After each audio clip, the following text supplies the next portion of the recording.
Hola, tengo 62 años y vivo en San Diego. Después de 40 años cosiendo para otras personas, finalmente tuve el valor de abrir mi propia tienda de bordados tradicionales. Pensé que mi familia estaría orgullosa, pero lo que recibí fue burla, desprecio y hasta sabotaje.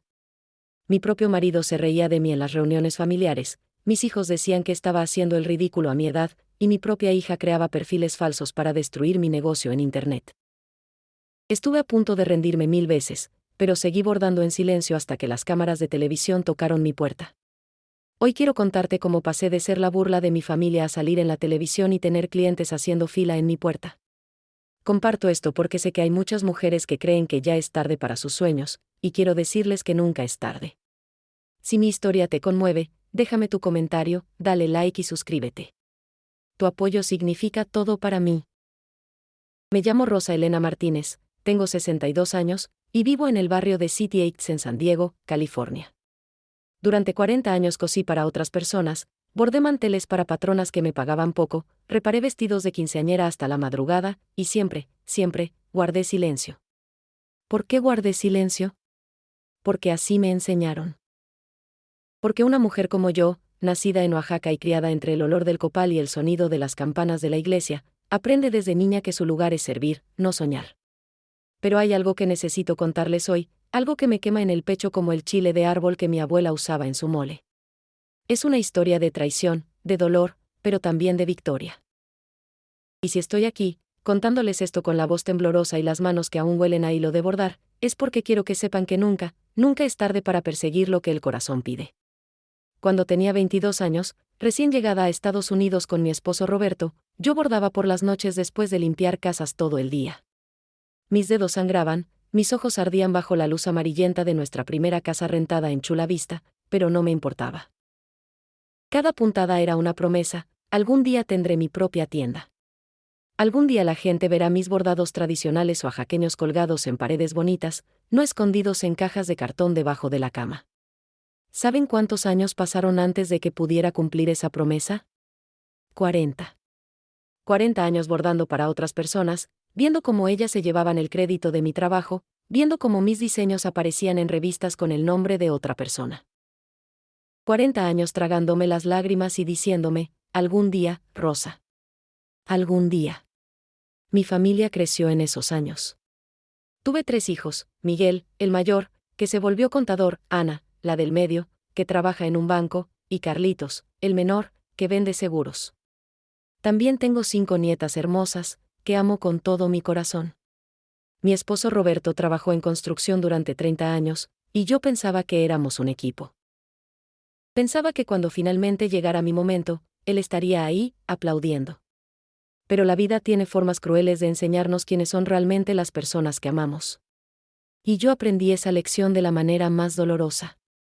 Todo comenzó hace 14 meses, cuando cumplí 61 años. Ese día, mientras soplaba las velas de mi pastel de 3 leches en nuestra casa pequeña de City Heights, miré a mi alrededor y vi a mi familia reunida. Roberto bromeaba con Miguel sobre fútbol. Ana revisaba su teléfono mientras sus hijas peleaban por un juguete. Carlitos llegó tarde, como siempre, con excusas sobre el tráfico. Y yo pensé: ¿esto es todo? 61 años y esto es todo lo que tengo para mostrar. No me malentiendan. Amo a mi familia. Pero había algo dentro de mí, algo que había estado dormido durante 4 décadas, que despertó esa noche con una fuerza tremenda. Era como si mi abuela, que murió cuando yo tenía 16 años, me susurrara al oído: mija, tus manos fueron hechas para crear belleza con tu propio nombre, no para enriquecer a otros. Esa noche, después de que todos se fueran, me senté en la mesa de la cocina con una taza de café de olla que preparé como me enseñó mi madre, y tomé una decisión. Tenía ahorrado casi $20,000 de trabajos pequeños que había hecho durante años sin que Roberto lo supiera, guardados en una cuenta bancaria separada que abrí con la ayuda de mi comadre Lupita. Era mi dinero. Mi secreto. Mi esperanza. Iba a abrir mi propia tienda de bordados tradicionales oaxaqueños. Le conté a Roberto 2 días después, mientras desayunábamos chilaquiles en nuestra cocina. Él me miró como si le hubiera dicho que planeaba volar a la luna. ¿Una tienda? A tu edad, dijo, con esa risa que conozco tan bien, esa risa que suena amable pero esconde desprecio. Rosa, ya no estamos para esos juegos. ¿Qué van a decir los vecinos? ¿Qué van a decir nuestros hijos? Pero yo ya había tomado mi decisión. Había encontrado un local pequeño en City Heights, en una esquina donde antes funcionaba una taquería. El dueño aceptaba mis 20,000 de entrada y un alquiler que yo podría pagar con mis trabajos de costura. Era perfecto. Les cuento esto ahora porque necesito que entiendan algo importante, lo que viene después no fue fácil. Hubo momentos en que quise rendirme, momentos en que las lágrimas caían sobre mi trabajo y manchaban la tela. Hubo traiciones que no vi venir, mentiras que me rompieron el corazón, y una batalla que casi me destruye. Pero también hubo victorias. Victorias pequeñas al principio, como el primer cliente que entró a mi tienda. Victorias más grandes después, como el día en que mi trabajo apareció en la televisión. Y la victoria más dulce de todas, el día en que mi familia tuvo que tragarse sus burlas y reconocer que esta vieja terca, como me llamaban, tenía razón. Entonces, ¿están listos para escuchar mi historia completa? ¿Están listos para saber cómo una mujer de 62 años, con las manos callosas y el corazón herido, logró construir algo hermoso del dolor? Les prometo que vale la pena escuchar hasta el final. El 23 de febrero del año pasado abrí las puertas de Hilos de Tradición, mi tienda de bordados. Había pintado el nombre yo misma en la ventana, con letras rojas y doradas que brillaban bajo el sol de California. Pasé 3 semanas preparando el local, limpiando las paredes que aún olían a tortillas fritas de la taquería anterior, instalando estantes de madera que compré en una venta de garaje, y creando un altar pequeño con mi Virgen de Guadalupe en la esquina. La noche anterior al gran día, no pude dormir. Me levanté a las 3 de la mañana y preparé café de olla con canela, como me enseñó mi mamá. El aroma llenó la cocina y me transportó a Oaxaca, a las mañanas en la casa de adobe donde crecí, cuando mi abuela me enseñaba los puntos tradicionales del bordado mientras afuera cantaban los gallos. Le dije a Roberto que la inauguración sería a las 10 de la mañana. Le dije a mis 3 hijos. Les mandé mensajes a mis 5 nietas. Incluso imprimí invitaciones pequeñas en la biblioteca pública y las repartí personalmente. En cada invitación escribí a mano: los espero para celebrar este sueño que por fin se hace realidad. ¿Saben qué pasó el día de la inauguración? Llegué a las 7 de la mañana, 3 horas antes, para asegurarme de que todo estuviera perfecto. Barrí la entrada, acomodé los manteles bordados en los estantes, coloqué flores frescas de cempasúchil en jarrones que había comprado en un mercado mexicano. Encendí copal para bendecir el espacio, como hacía mi abuela cada vez que comenzaba algo nuevo. El humo subía en espirales hacia el techo, llevándose mis oraciones. A las 9:30, mi comadre Lupita llegó con un ramo de rosas y un abrazo que me hizo llorar. Lupita, quien me conoce desde que llegamos a San Diego hace 38 años, quien estuvo conmigo en los partos de mis 3 hijos, quien guardó el secreto de mi cuenta bancaria. Ella fue la primera en llegar. Y fue la única de mi círculo cercano. Las 10 llegaron. Luego las 10:30. Yo me paraba en la entrada, con mi mejor vestido tradicional oaxaqueño, ese que bordé durante 6 meses con flores de Nochebuena y colibríes, esperando. Mirando hacia la calle. Esperando ver a Roberto doblar la esquina. Esperando ver a Miguel con su esposa y mis nietas. Esperando ver a Ana, a Carlitos, a alguien de mi sangre. A las 11, vi a Miguel. Mi corazón saltó. Pero él caminaba por la acera de enfrente, con su celular pegado a la oreja, y cuando nuestros ojos se encontraron, él desvió la mirada y aceleró el paso. Fingió no verme. Mi propio hijo, la criatura que llevé en mi vientre durante 9 meses, que amamanté por 2 años, que cuidé cuando tuvo neumonía a los 7 años, pasó frente a mi sueño como si yo fuera invisible. Lupita me apretó la mano. No llores, comadre. Hoy es tu día. No dejes que te lo arruinen. Pero las lágrimas ya rodaban por mis mejillas, manchando el cuello bordado de mi vestido. Entraron algunos curiosos durante el día, personas del barrio que no me conocían pero que sintieron curiosidad por la tienda nueva. Una señora americana que enseña en la universidad compró un mantel pequeño. Un joven chicano entró solo para preguntarme sobre las técnicas de bordado porque estaba haciendo un proyecto escolar sobre cultura mexicana. Cerré a las 6 de la tarde con $150 en la caja registradora. No era mucho, pero era algo. Era el comienzo. Cuando llegué a casa esa noche, Roberto estaba viendo televisión en la sala.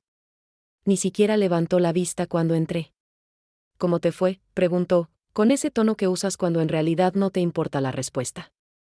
Bien, mentí, porque todavía no estaba lista para pelear. Vendí algunas cosas. Él se rió. No una risa alegre, sino esa risa burlona que me haría compañía durante los próximos meses.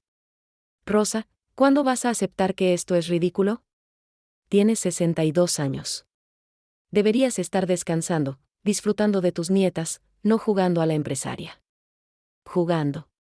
Esa palabra me dolió más que cualquier insulto. 40 años de trabajo, de sacrificio, de perfeccionar mi arte, y para él yo estaba jugando. Los primeros 3 meses fueron brutales.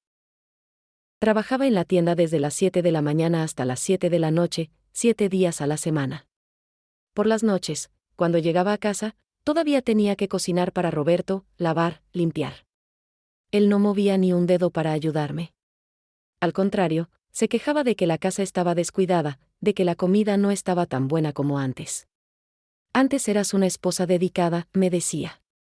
Ahora estás tan ocupada con tu tiendita que te olvidaste de tu familia. Mi tiendita. Así le decían todos.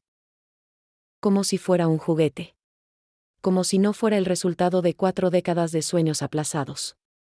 Ana me llamó una vez durante esos primeros meses, pero solo para decirme que estaba avergonzada. Mamá, mis compañeras del banco me preguntaron si es cierto que tienes una tienda. ¿Qué se supone que les diga? ¿Que mi madre, a su edad, decidió ponerse a vender trapitos bordados?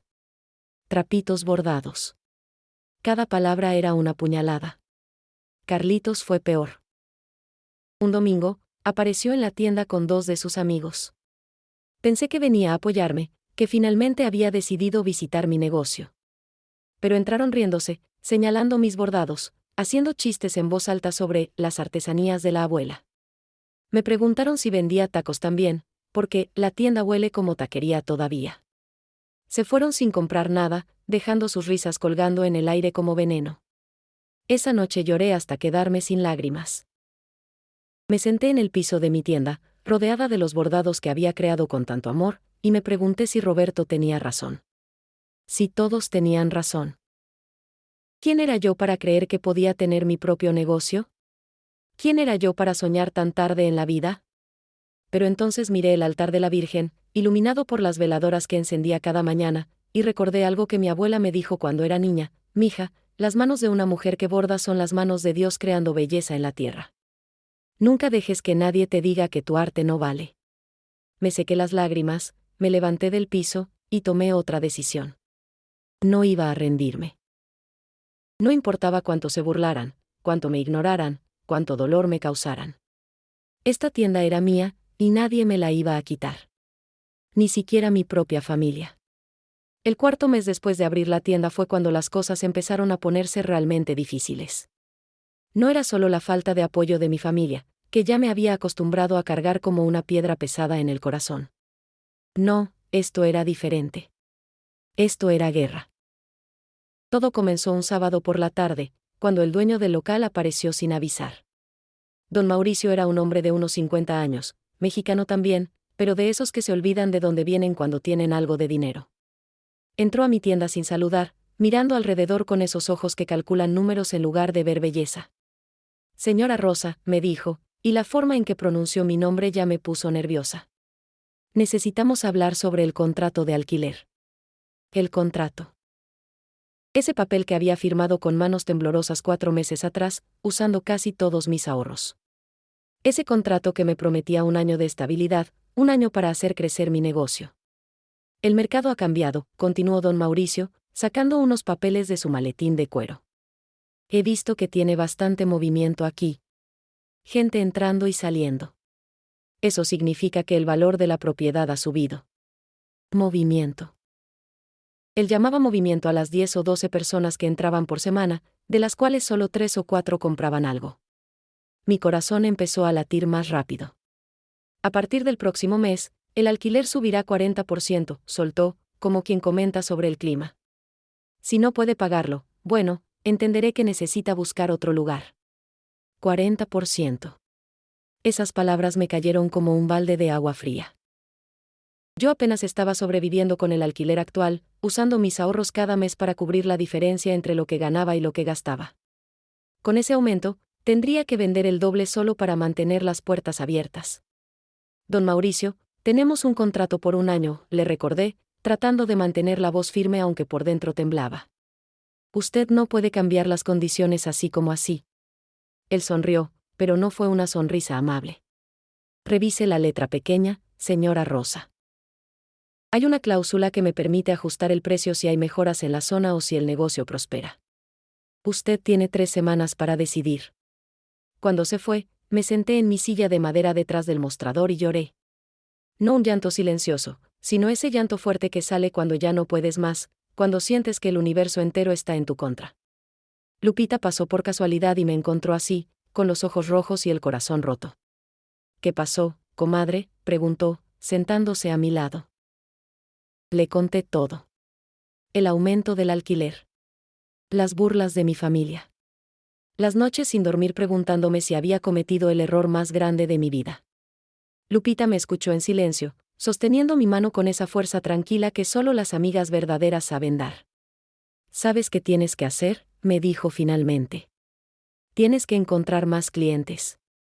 Tienes que hacer que esta tienda sea tan exitosa que ese don Mauricio se arrepienta de haberte subido el alquiler. Fácil de decir, difícil de hacer.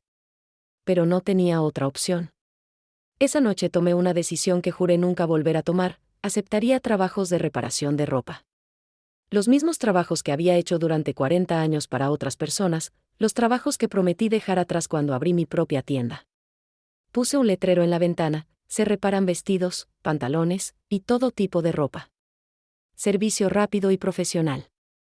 El orgullo me quemaba por dentro, pero la necesidad quemaba más fuerte. Los clientes de reparación empezaron a llegar. Una señora que necesitaba arreglar el vestido de graduación de su hija. Un hombre que quería acortar 3 pares de pantalones. Una quinceañera completa que necesitaba ajustes de último momento. Yo trabajaba en la tienda durante el día, bordando y atendiendo a los pocos clientes interesados en mi arte tradicional, y por las noches me quedaba hasta la madrugada reparando ropa para otros. Mis manos, que ya estaban cansadas después de 62 años de trabajo, gritaban de dolor. Empecé a tomar pastillas para la artritis que me recetó un doctor en una clínica gratuita. Pero seguí adelante, cosiendo bajo la luz fluorescente de mi tienda, tomando café frío para mantenerme despierta. Roberto notó que llegaba más tarde a casa, pero no preguntó por qué. No le importaba. De hecho, parecía contento de no tenerme dando vueltas por la casa. Lo que no sabía es que yo había dejado de cocinarle cenas elaboradas. Ahora le dejaba comida de microondas o sobras del día anterior. Si él no valoraba mi esfuerzo, yo no iba a matarme cocinando para él. Fue durante esas semanas agotadoras que conocí a Sara. Era una profesora americana de unos 35 años, alta y rubia, que enseñaba estudios culturales en la Universidad de San Diego. Entró a mi tienda una tarde de mayo, cuando yo estaba terminando de bordar una rosa en un mantel blanco. «Esto es hermoso», dijo, tocando suavemente la tela. «¿Es bordado oaxaqueño tradicional?». Me sorprendió que lo supiera. La mayoría de la gente veía mis bordados y solo pensaba «bonito» o «mexicano», sin entender la diferencia entre las distintas regiones y técnicas. Pero Sara conocía. Había vivido 2 años en Oaxaca estudiando textiles tradicionales para su tesis doctoral. Hablamos durante 2 horas. Le mostré los diferentes puntos que usaba, le expliqué cómo cada flor y cada color tenía un significado en la tradición oaxaqueña. Ella escuchaba con los ojos brillantes, haciendo preguntas inteligentes, tomando fotos con mi permiso. «Rosa», me dijo antes de irse, «yo hago documentales pequeños, para YouTube y para mi clase. ¿Te molestaría si filmo el proceso de creación de una de tus piezas? Creo que sería educativo y hermoso». Mi corazón dio un salto. Por fin, alguien que veía mi trabajo como arte, no como una curiosidad o un pasatiempo de vieja. Claro que dije que sí. Sara se convirtió en mi cliente regular. Cada semana venía a comprar algo pequeño, un camino de mesa, una servilleta bordada, un cojín. Y siempre traía amigas, compañeras profesoras, estudiantes interesadas en cultura mexicana. Poco a poco, mi tienda empezó a tener más movimiento real, no solo el movimiento imaginario que don Mauricio había usado como excusa para subirme el alquiler. Por primera vez en meses, sentí esperanza. Tal vez sí podría lograrlo. Tal vez sí podría hacer que esta tienda funcionara.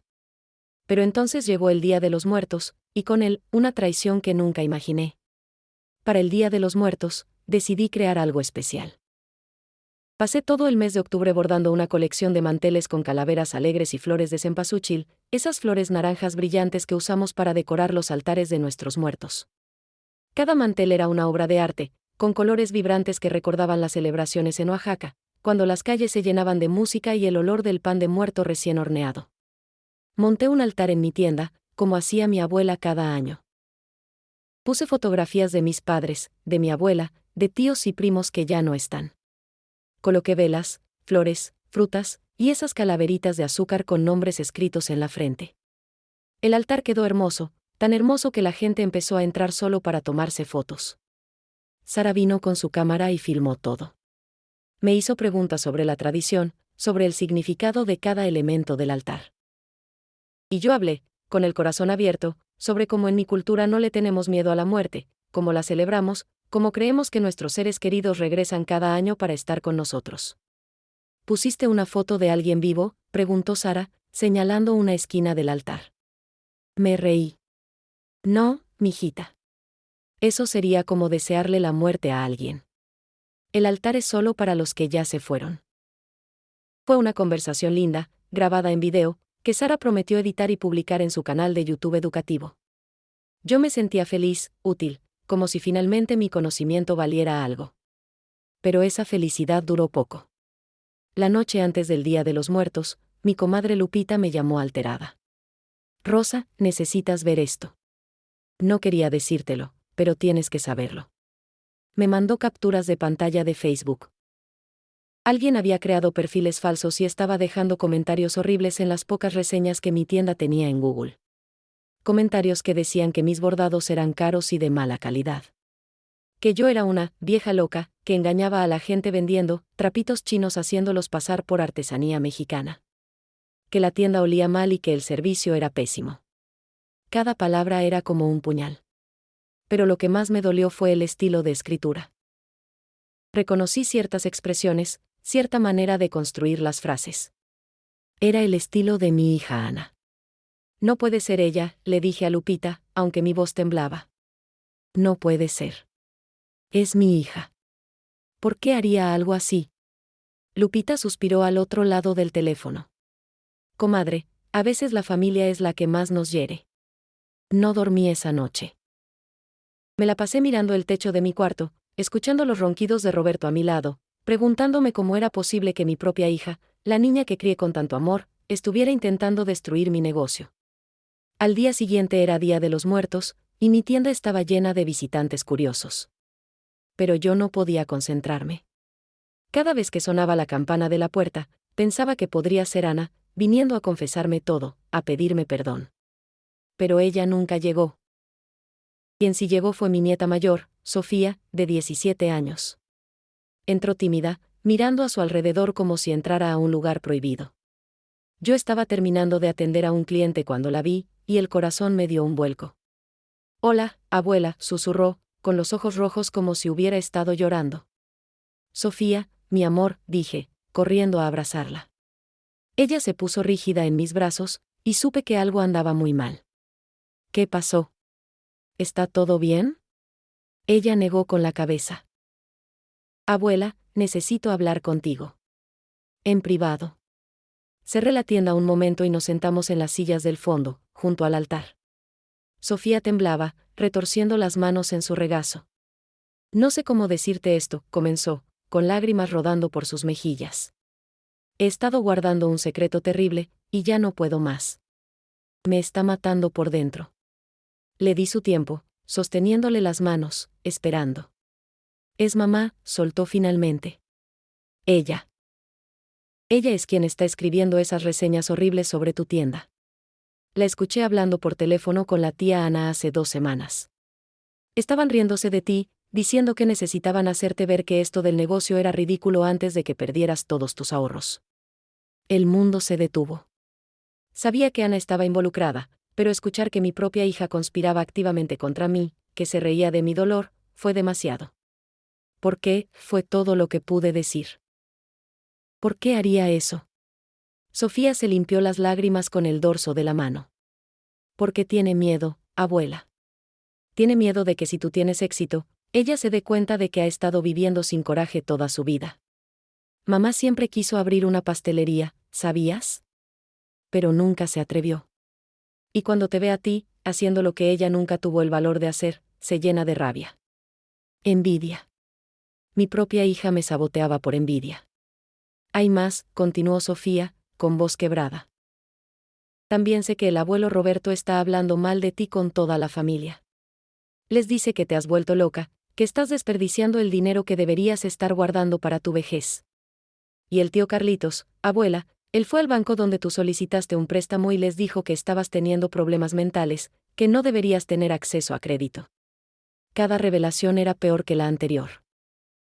Mi familia entera, las personas que más amaba en el mundo, estaban trabajando juntas para destruirme.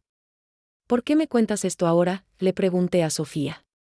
Ella me miró con esos ojos jóvenes pero ya tan cansados. Porque ya no puedo vivir con esta culpa, abuela. Porque te vi en tu altar, rodeada de fotos de gente que ya murió, y pensé que si no te decía la verdad ahora, cuando tú ya no estés, voy a vivir toda mi vida arrepentida. La abracé fuerte, esta nieta valiente que encontró el coraje que su propia madre había perdido. Y mientras la sostenía, rodeadas del altar de mis muertos y del olor a cempasúchil, tomé una decisión. No iba a dejar que me destruyeran. No iba a rendirme. Si mi familia quería guerra, tendría guerra. Pero yo pelearía con mis propias armas, trabajo, dedicación y la verdad. Después de lo que Sofía me contó, todo cambió. Ya no podía mirar a mi familia con los mismos ojos. Cada reunión dominical, cada llamada telefónica, cada mensaje se volvió una actuación donde yo fingía no saber lo que sabían ellos, y ellos fingían preocuparse por mí. El siguiente domingo, como cada domingo desde hace 30 años, preparé mole para toda la familia. Es una tradición que comenzó cuando mis hijos eran pequeños, los domingos en casa de mamá Rosa, con su mole oaxaqueño que tarda 2 días en prepararse. Pero ese domingo fue diferente. Mientras revolvía el mole con su olor a chocolate y chile, a especias y amor, no podía dejar de pensar en las traiciones. Llegaron todos, Roberto, Miguel con su esposa y mis 2 nietas, Ana con su familia, Carlitos solo porque su novia lo había dejado y necesitaba comida gratis. Se sentaron alrededor de la mesa como si nada, hablando de fútbol y del clima, evitando mencionar mi tienda como si fuera un tema tabú. Mamá, el mole está delicioso como siempre, dijo Miguel, limpiándose la boca con una servilleta. Gracias, mijo, respondí, y me pregunté cómo podía saborear mi comida cuando había intentado sabotear mi préstamo bancario. Ana ni siquiera me miraba a los ojos. Revisaba su teléfono constantemente, probablemente escribiendo más reseñas falsas, más mentiras sobre mi tienda. Sofía, sentada junto a ella, me miraba con ojos de disculpa. Le sonreí, tratando de decirle sin palabras que no era su culpa. Después de la comida, cuando todos se fueron, me senté en la cocina con las sobras y lloré. ¿Cómo había llegado a esto? ¿Cómo una familia que compartía domingos y mole podía ser tan cruel en la oscuridad? Roberto entró a la cocina y me encontró llorando. Por un momento pensé que me preguntaría qué pasaba, que tal vez, después de 38 años de matrimonio, notaría mi dolor. Pero solo dijo, ¿ya lavaste los platos? Quiero ver el partido. Esa noche tomé otra decisión. Necesitaba pruebas.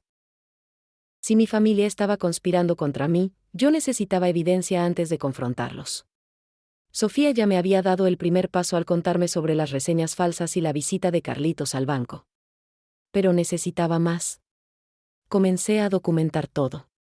Cada comentario cruel, cada mentira, cada sabotaje.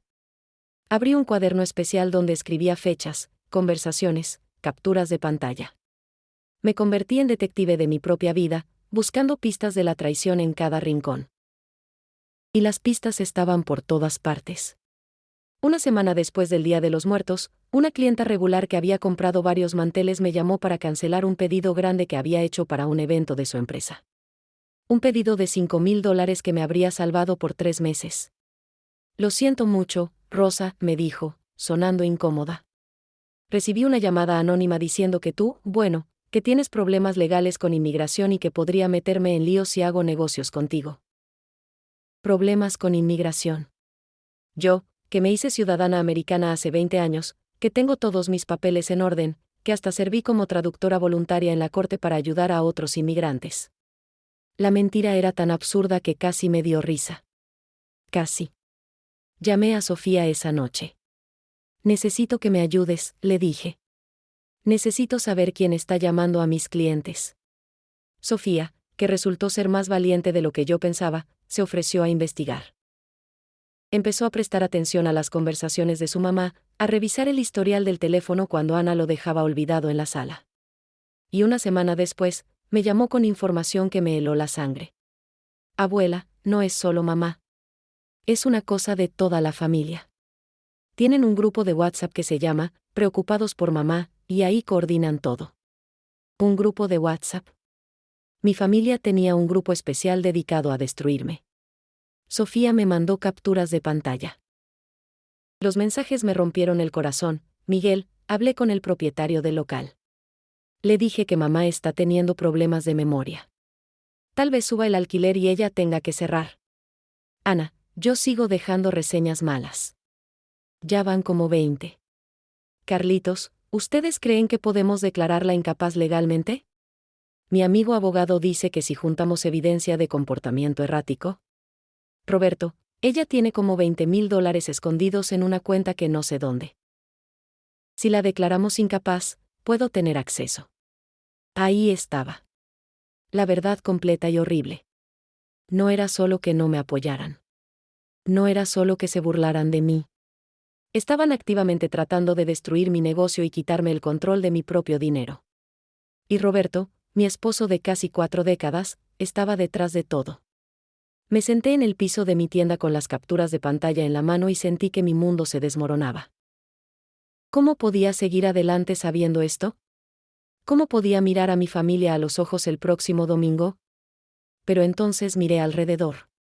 Vi los bordados colgados en las paredes, cada uno creado con mis propias manos. Vi el altar de la Virgen, las flores frescas que ponía cada lunes. Vi las facturas pagadas, las cartas de clientes agradecidos, las fotos que Sara había tomado de mi trabajo. Esto era mío. Ellos podían mentir, sabotear, conspirar. Pero esto era mío, construido con mi esfuerzo, mi talento, mi valentía. Y nadie me lo iba a quitar. Pasé una semana entera sin dormir, dándole vueltas a la misma pregunta, ¿qué hago ahora? Sabía la verdad. Tenía las pruebas. Pero enfrentar a mi familia con todo esto significaría romper 38 años de matrimonio, arriesgar la relación con mis hijos, causar un escándalo que el barrio entero comentaría.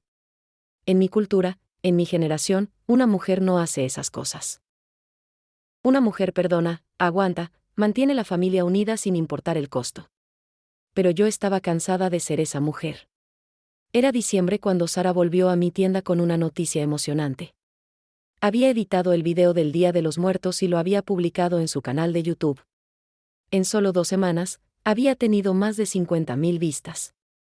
La gente comentaba cosas hermosas, qué tradición tan bonita, el trabajo de esa señora es arte puro, necesito comprar sus bordados. Rosa, esto es solo el comienzo, me dijo Sara con los ojos brillantes. Hay una productora de documentales que vio el video. Quieren hacer un mini documental sobre artesanas mexicanas en California. ¿Te interesaría participar? Mi corazón saltó. Un documental. Una oportunidad de mostrar mi trabajo a miles, tal vez millones de personas. Pero tenía miedo. Miedo de que mi familia saboteara esto también, miedo de que algo saliera mal. Dame unos días para pensarlo, le pedí a Sara. Esa noche, en lugar de ir a casa, me quedé en mi tienda hasta tarde. Encendí velas en el altar de la Virgen y hablé con ella como no había hablado en años. Le conté sobre el dolor, sobre las traiciones, sobre el miedo que sentía de dar el siguiente paso. Y en el silencio de esa tienda, rodeada del olor a copal y lavanda, encontré mi respuesta. Llamé a Sara al día siguiente. Acepto. Hagamos el documental. Comenzamos las filmaciones en enero. Sara vino con un equipo pequeño, un camarógrafo y un técnico de sonido. Me hicieron preguntas sobre mi vida, sobre cómo aprendí a bordar, sobre el significado de cada punto y cada color. Hablé sobre mi abuela en Oaxaca, sobre las tardes sentadas en el patio mientras ella me enseñaba los secretos que su abuela le había enseñado a ella. ¿Por qué esperaste tanto tiempo para abrir tu propia tienda?, preguntó Sara. Me tomó un momento responder. Porque tenía miedo, dije finalmente, con lágrimas en los ojos. Miedo de fallar. Miedo de que la gente no valorara mi trabajo. Miedo de decepcionar a mi familia. Pero llegó un momento en que me di cuenta de que el mayor miedo de todos era llegar al final de mi vida sin haberlo intentado. Esas palabras salieron directas de mi corazón, sin filtro, sin ensayo. Y cuando las dije, sentí algo cambiar dentro de mí. Una fortaleza que no sabía que tenía, una determinación que había estado dormida durante 40 años. Durante las semanas de filmación, mi familia notó que algo pasaba. Roberto me preguntó varias veces por qué llegaba tan tarde a casa. Le dije que tenía trabajos especiales, encargos grandes. No mencioné las cámaras ni el documental. No quería darles la oportunidad de arruinarlo. Pero las mentiras no se pueden guardar para siempre. Un día, Carlitos pasó frente a mi tienda justo cuando el equipo de Sara estaba filmando. Me vio a través de la ventana, con las cámaras apuntándome, con los micrófonos grabando cada palabra. Entró furioso. ¿Qué es esto, mamá? ¿Ahora te crees estrella de cine? Sara se puso de pie, interponiéndose entre Carlitos y yo. Discúlpeme, pero estamos en medio de una filmación. ¿Podría esperarnos afuera? Carlitos la miró de arriba a abajo con desprecio. ¿Y usted quién es? ¿Otra gringa que viene a explotar a mi mamá? Carlitos, basta, dije, encontrando mi voz. Sara es mi amiga y está ayudándome a mostrar mi trabajo. No estoy siendo explotada. Estoy siendo valorada. Él se rió, esa risa cruel que había aprendido de su padre. Mamá, ¿no te das cuenta de lo ridícula que te ves? Una vieja de 62 años jugando a ser artista mientras las cámaras te graban. ¿Qué sigue? ¿Un canal de YouTube? ¿TikTok? Sus palabras querían herirme, pero esta vez rebotaron. Ya no tenía poder sobre mí. Si eso es todo, necesito que te vayas. Estoy trabajando. Se fue dando un portazo, pero no antes de gritar, espera a que papá se entere de esto. Y vaya que se enteró. Esa noche, cuando llegué a casa, Roberto me esperaba en la sala con Miguel y Ana. Una intervención familiar, pensé. Qué apropiado. Rosa, necesitamos hablar, comenzó Roberto, usando ese tono de voz que había usado durante 38 años para controlarme. Carlitos nos contó que estás haciendo un video. ¿Es cierto? Es un documental, corregí, manteniéndome de pie mientras ellos estaban sentados. Sobre artesanas mexicanas. Miguel sacudió la cabeza. Mamá, esto tiene que parar. Estás haciendo el ridículo. La gente ya está hablando. Mis vecinos me preguntaron si es cierto que mi mamá va a salir en televisión vendiendo chucherías mexicanas. Estoy avergonzado. Entonces es tu problema, no el mío, respondí, sorprendiéndome de mi propia valentía. Yo no voy a dejar de perseguir mis sueños solo porque te sientes avergonzado.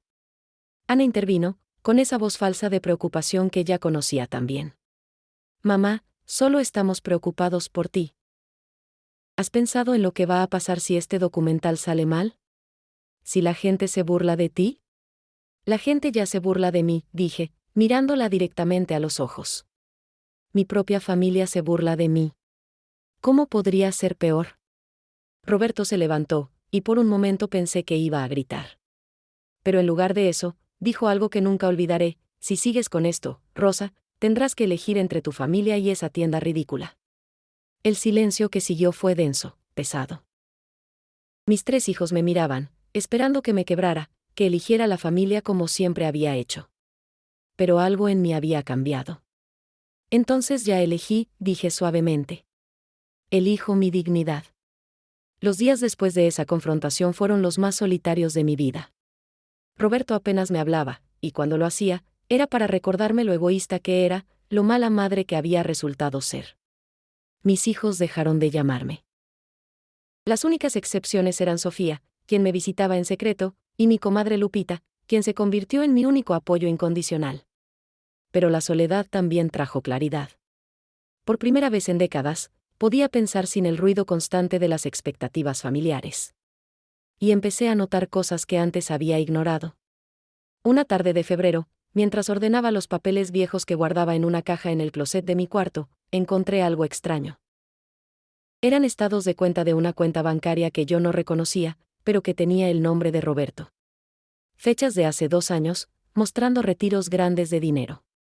Miles de dólares desapareciendo cada mes. Le pregunté a Sofía si sabía algo al respecto.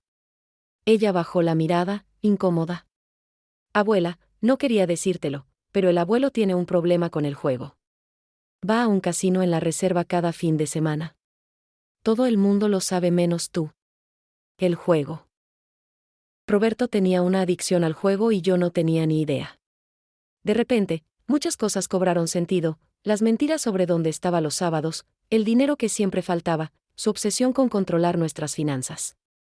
Él no quería que yo tuviera mi tienda porque necesitaba acceso a todo nuestro dinero para alimentar su adicción. Investigué más profundo. Hablé con la hermana de Roberto, quien confirmó mis sospechas.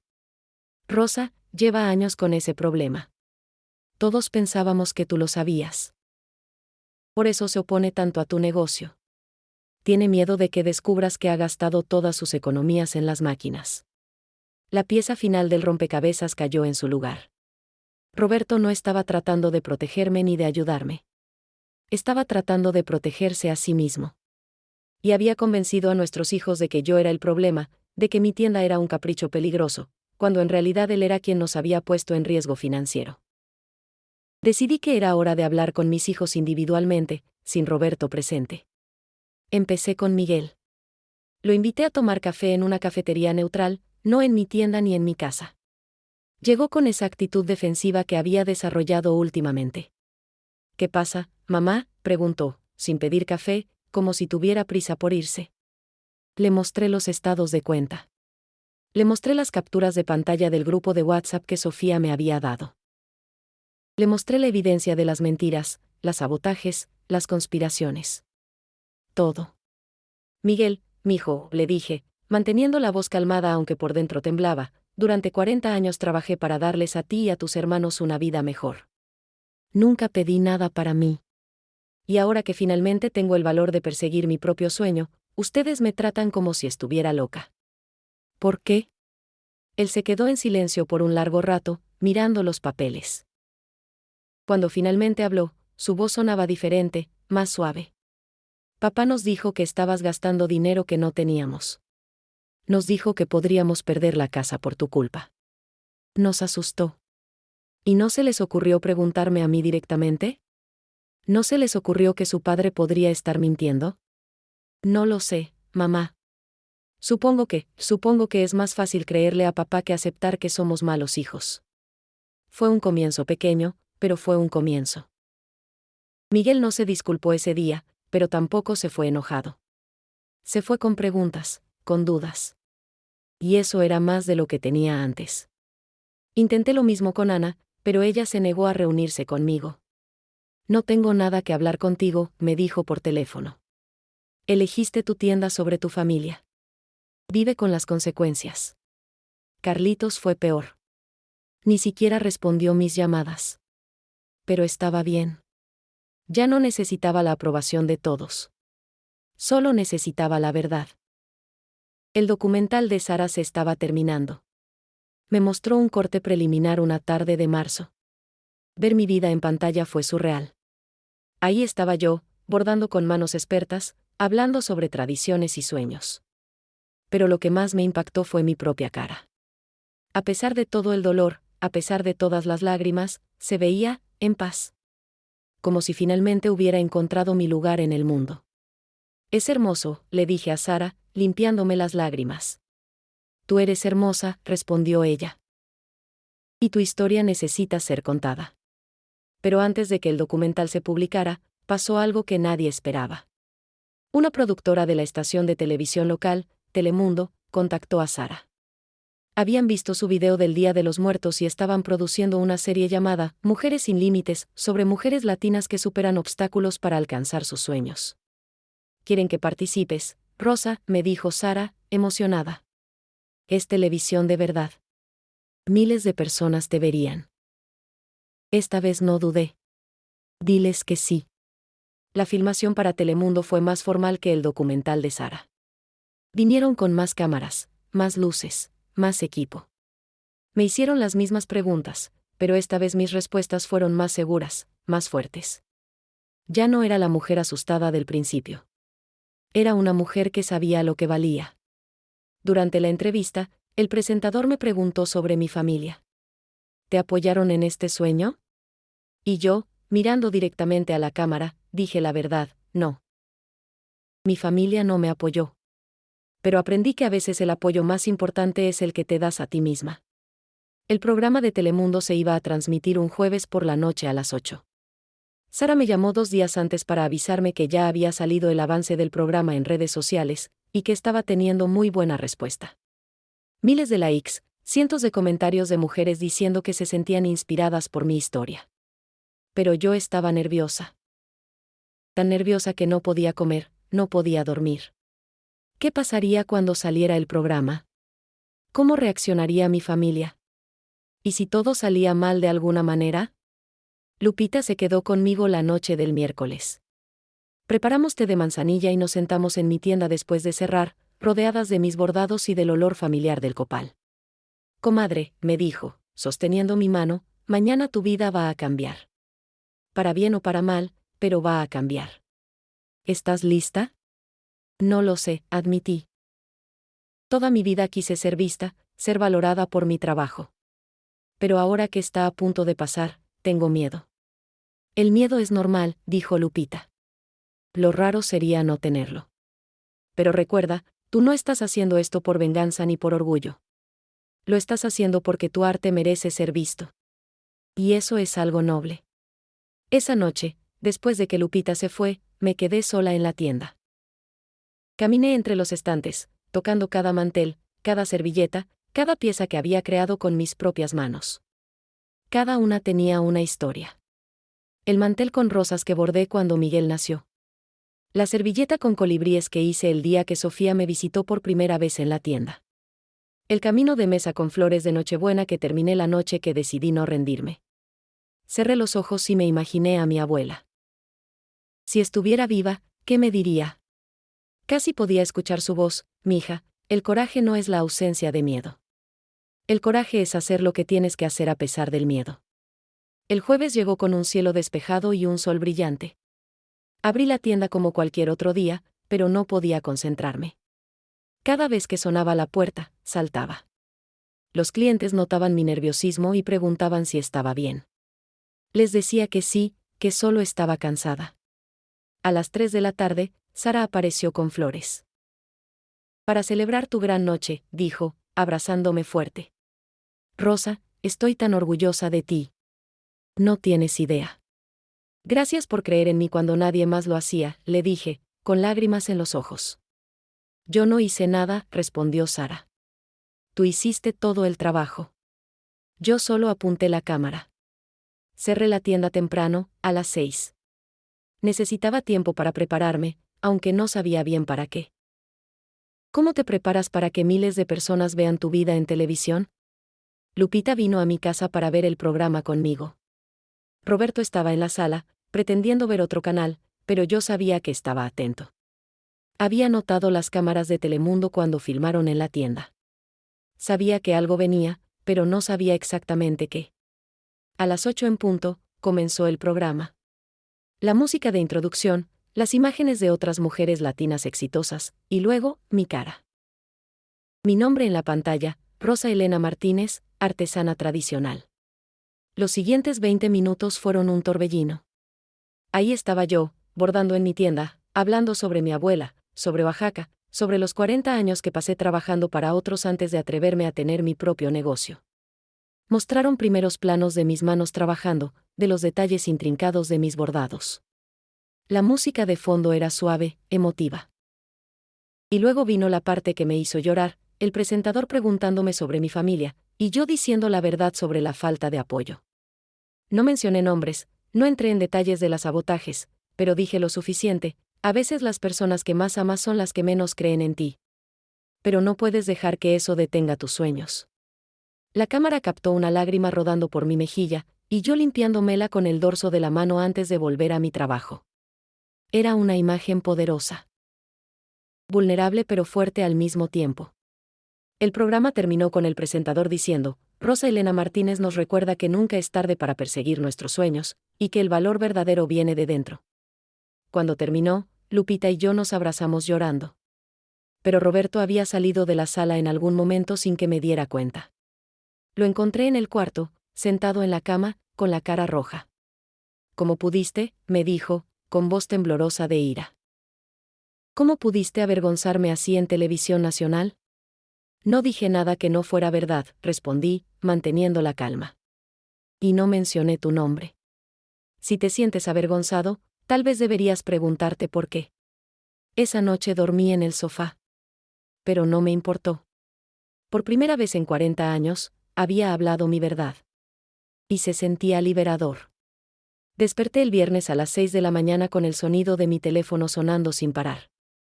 Pensé que algo terrible había pasado. Con manos temblorosas, contesté. Era Sofía, gritando de emoción. Abuela. Abuela, tienes que ver. Tu tienda está en todas las redes sociales. Todo el mundo está hablando de ti. Me senté en el sofá, todavía medio dormida, tratando de entender. Sofía me mandó links. El video del programa de Telemundo se había vuelto viral. Miles de compartidos en Facebook, cientos de miles de vistas en YouTube, tendencias en Twitter. La gente estaba usando hashtags como almohadilla nunca es tarde y almohadilla Rosa Martínez. Abuela, hay una fila afuera de tu tienda, continuó Sofía. Una fila de como 30 personas esperando a que abras. Tienes que ir ahora. Me vestí más rápido de lo que me había vestido en años. No me maquillé, apenas me peiné. Salí corriendo de la casa sin desayunar, dejando a Roberto todavía durmiendo en el cuarto. Cuando llegué a CityX, no podía creer lo que veía. Sofía no había exagerado. Había una fila de personas esperando afuera de mi tienda. Mujeres jóvenes y mayores, algunas con niños, hombres también. Cuando me vieron llegar con mis llaves en la mano, aplaudieron. Aplaudieron por mí. Abrí la tienda con manos temblorosas.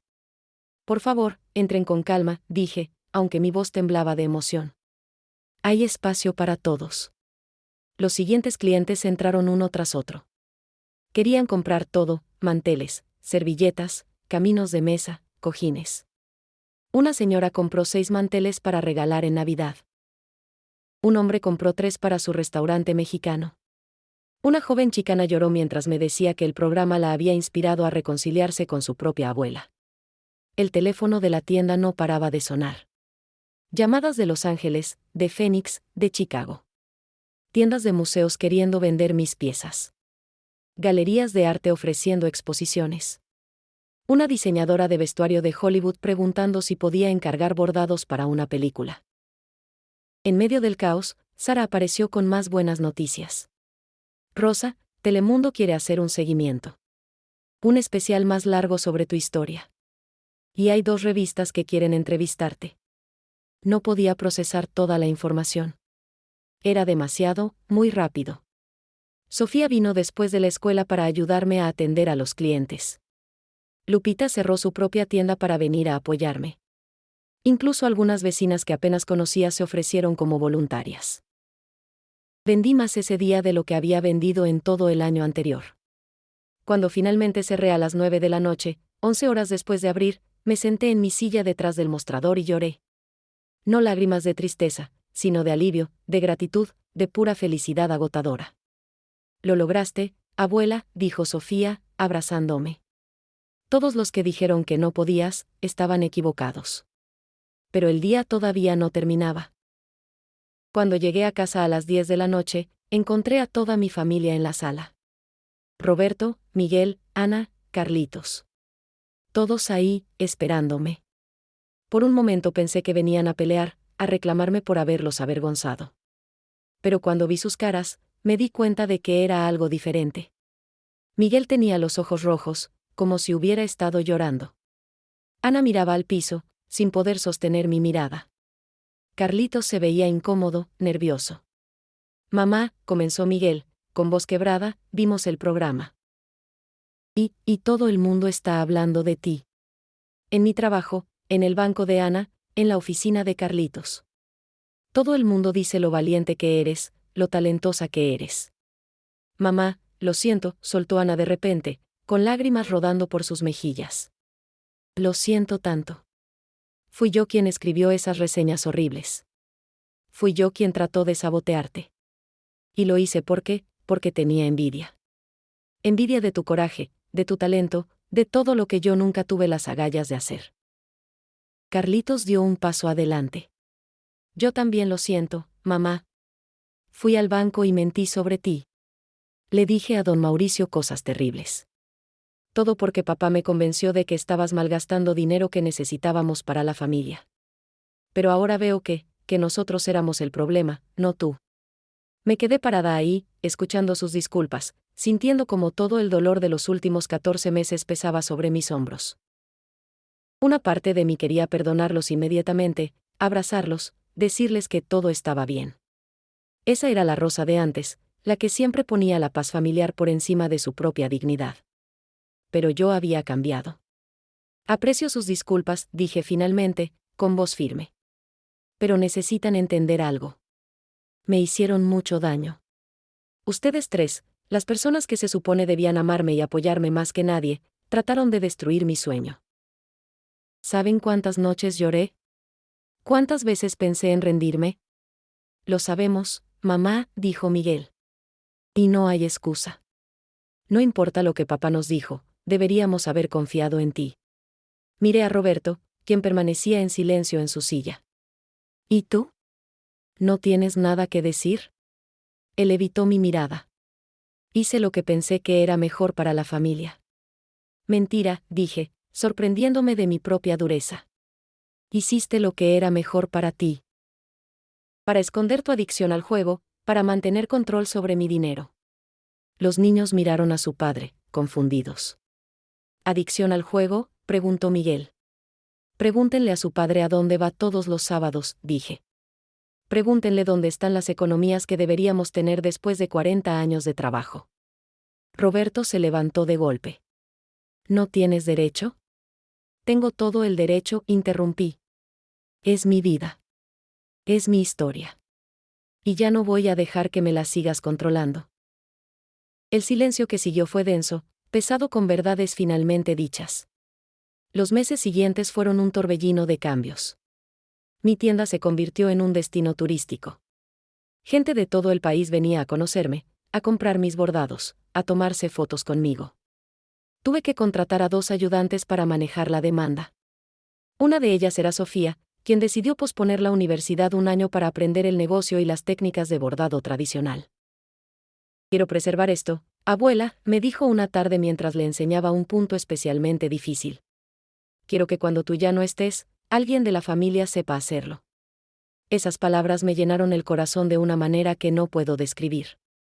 Por fin, alguien de mi sangre valoraba lo que yo había pasado una vida creando. Mi familia poco a poco empezó a acercarse de nuevo. Miguel fue el primero en visitarme en la tienda, esta vez con admiración genuina en sus ojos. Me ayudó a organizar mis finanzas, a abrir cuentas bancarias para el negocio, a hacer las cosas de manera profesional. Deberías haber sido contador, mamá, me dijo, revisando mis libros. Llevas registro de todo perfectamente. 40 años de administrar el dinero de la casa me enseñaron bien, respondí con una sonrisa. Ana tardó más en venir, pero cuando lo hizo, traía algo especial, una caja llena de recetas de su abuela materna. Quiero abrir mi pastelería, me confesó, con los ojos llorosos. Verte a ti me dio el coraje que necesitaba. Si tú pudiste hacerlo a los 62, yo puedo hacerlo a los 38. La abracé fuerte. Por supuesto que puedes, mija. Y esta vez, yo estaré ahí para apoyarte. Carlitos fue el más difícil. Vino a la tienda una sola vez, masculló una disculpa apresurada, y se fue. Pero Sofía me contó que él había defendido mi trabajo cuando sus amigos hicieron un comentario despectivo. Era un paso pequeño, pero era algo. Roberto y yo tuvimos que tomar una decisión difícil. Después de todo lo que pasó, de todas las mentiras y traiciones, quedarnos juntos parecía imposible. Pero tampoco quería un divorcio dramático a mi edad. Llegamos a un acuerdo, viviríamos separados bajo el mismo techo. Él tenía su espacio, yo el mío. Compartíamos los gastos de la casa, pero nada más. No te perdono, le dije claramente. Pero tampoco quiero pasar los años que me quedan llena de amargura. Así que vamos a coexistir. Con respeto, pero con distancia. Él asintió, sin poder mirarme a los ojos.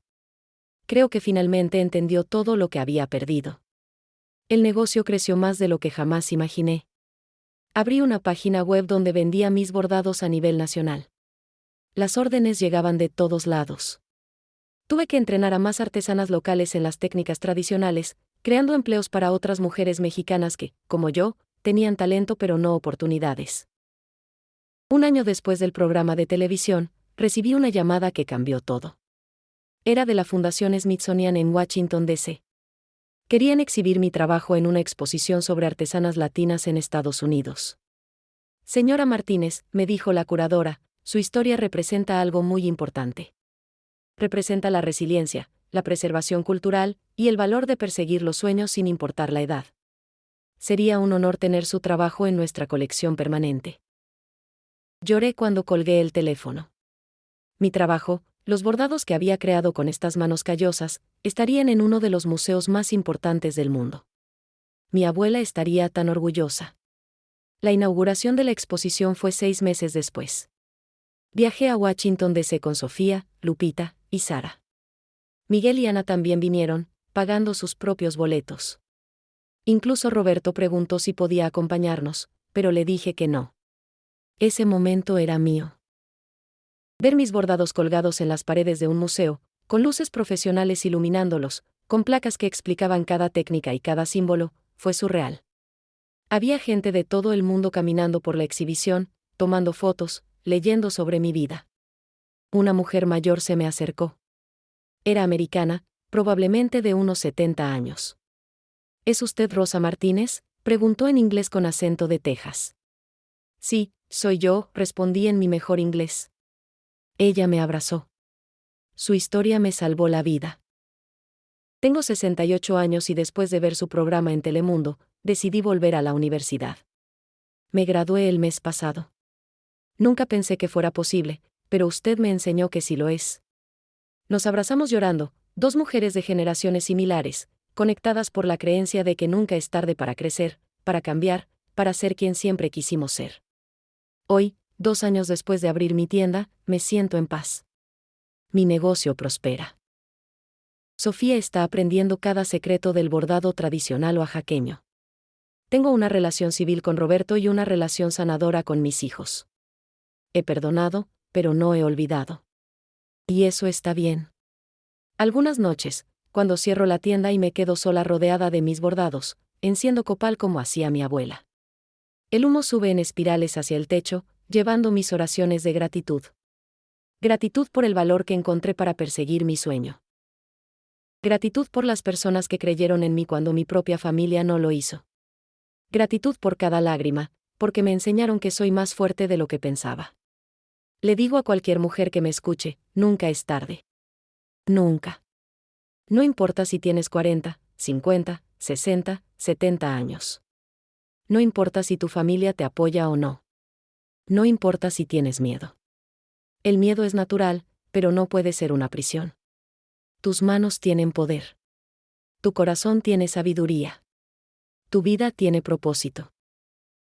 Y los sueños que guardaste durante décadas todavía esperan que tengas el valor de perseguirlos. Yo, Rosa Elena Martínez, de 64 años, artesana tradicional oaxaqueña, dueña de Hilos de Tradición, les digo, atrévanse. Atrévanse a ser quienes siempre quisieron ser. Porque al final de nuestros días, no nos arrepentiremos de los fracasos que tuvimos al intentar. Nos arrepentiremos de los sueños que dejamos morir por miedo. Y yo ya no vivo con arrepentimientos. Solo con esperanza.